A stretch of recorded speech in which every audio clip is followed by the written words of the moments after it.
साथियों, आज प्रतियोगी परीक्षाओं के हिसाब से आपके सामने क्वेश्चनों की श्रृंखला लेकर के आया हूं, जिसमें सबसे पहले एक क्वेश्चन मैंने लिख रखा है। पूछा गया है कि मानव रक्त का रंग लाल होने का कारण क्या है। यानी जो मानव होता है, मानव के शरीर में पाया जाने वाला रक्त लाल क्यों होता है।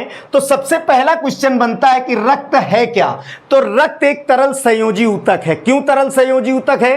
क्योंकि रक्त में 3 प्रकार की कोशिकाएं पाई जाती हैं, आरबीसी, डब्ल्यूबीसी, प्लेटलेट्स। इसलिए रक्त एक तरल संयोजी ऊतक कहलाता है।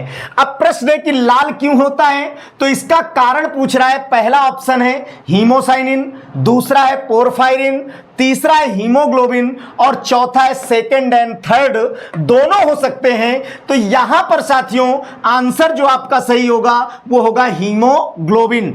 हीमोग्लोबिन वर्णक जो होता है, इसकी उपस्थिति के कारण मानव शरीर का रक्त लाल दिखाई देता है।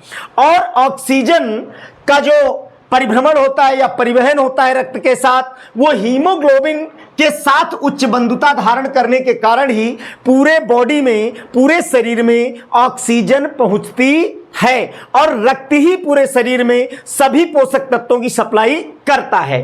अब यहां पर हीमोसाइनिन जो है यह भी साथियों वर्णक है। यह वर्णक जो है आपके मोलस्का संघ के प्राणियों में पाया जाता है। किसमें पाया जाता है? मोलस्का संघ के प्राणियों में पाया जाता है, जिनके शरीर में कैल्शियम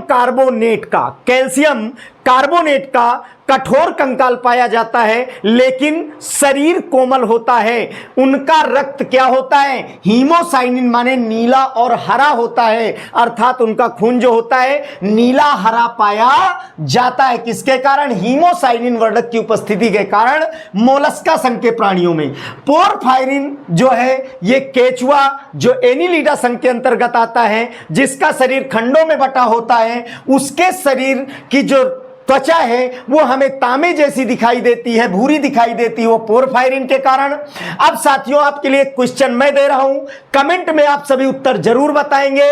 लाल रक्त कणिकाओं का कब्रिस्तान किसे कहा जाता है? यानी लाल रक्त कणिकाएं मरती हैं तो इनका जीवन काल दोस्तों, लाल रक्त कणिकाओं का आपको पता होना चाहिए, 120 दिन होता है। 120 दिन बाद ये नष्ट हो जाती हैं। तो इनका कब्रिस्तान शरीर में किस अंग को कहा जाता है? ये उत्तर आप देंगे और कमेंट के माध्यम से देंगे साथियों। तो साथियों आज आपके सामने एक क्वेश्चन दिया जो प्रतियोगी परीक्षाओं के लिए बहुत इंपॉर्टेंट है, और एक क्वेश्चन आपसे उत्तर की प्रतीक्षा में दे रहा हूं। आप सभी कमेंट के माध्यम से उत्तर अवश्य देंगे।